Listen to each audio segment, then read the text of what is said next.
Salut à tous, aujourd'hui on se retrouve dans une nouvelle vidéo et aujourd'hui après une longue période d'absence, après quelques mois, on relance les vidéos sur la chaîne. Donc voilà, c'était un peu compliqué de faire des vidéos, tout ça, il y a eu des choses que je devais gérer. Maintenant on est reparti, l'Euro 2020, on va faire un beau petit projet, on va essayer de faire pas mal de vidéos pour vous permettre de suivre l'Euro comme il se doit, en espérant que ça vous fasse kiffer.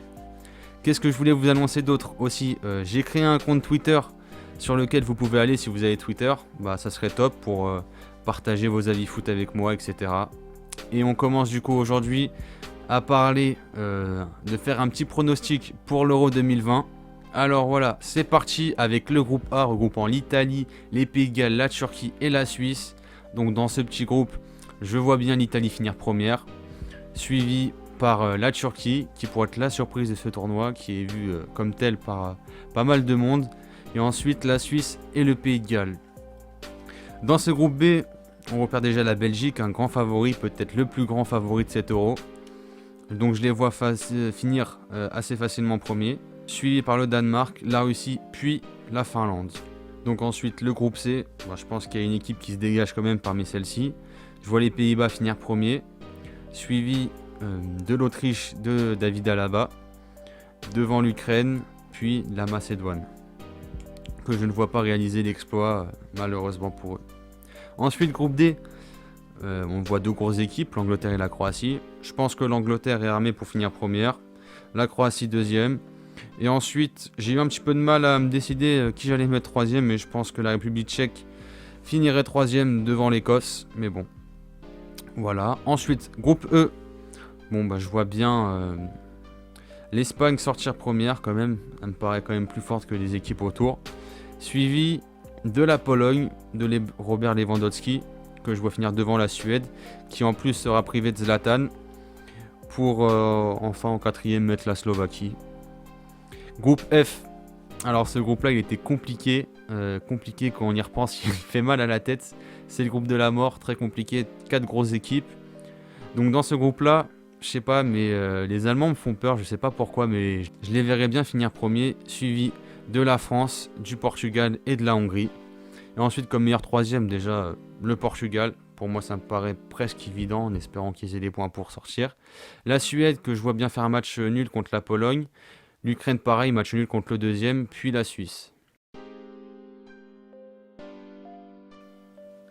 Ensuite les huitièmes de finale, là ça commence à se corser. Bon, première huitième, je vois la Belgique sortir. Ensuite l'Italie aussi. Allemagne-Suisse, je vois les Allemands sortir aussi. Croatie-Pologne, j'espère avoir une petite surprise. J'aimerais bien voir la Pologne sortir. Les voir arriver en quart de finale, ça serait pas mal. Donc voilà, je vais essayer en espérant que ça arrive. Ensuite, Espagne-Ukraine, je vois bien les Espagnols sortir de cette confrontation avec l'Ukraine. Angleterre-France, on aurait la première grosse confrontation en élimination directe. Mais je pense que les Français sont plus armés que les Anglais pour sortir. Ensuite, Pays-Bas-Portugal, gros choc aussi.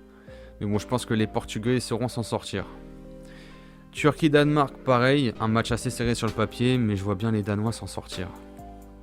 Ensuite, les quarts de finale. Belgique-Italie, je pense que les Belges ont la rage et sont mieux armés que l'Italie. Ensuite, Allemagne-Pologne, je vois bien les Allemands sortir.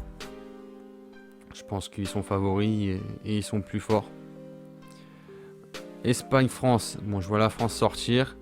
Puis Danemark-Portugal, je pense que les Portugais sauront se défaire des Danois. Demi-finale, Belgique-Allemagne, gros match. Je pense que la Belgique saura prendre le dessus sur les Allemands.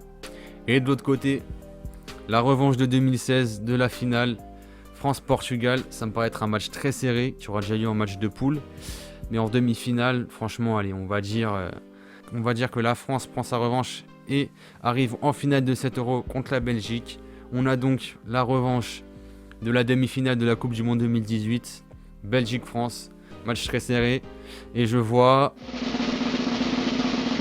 la France s'imposer, la France réaliser le doublé après Coupe du Monde 2018 gagnée, l'Euro 2020, en espérant qu'on a un superbe Euro.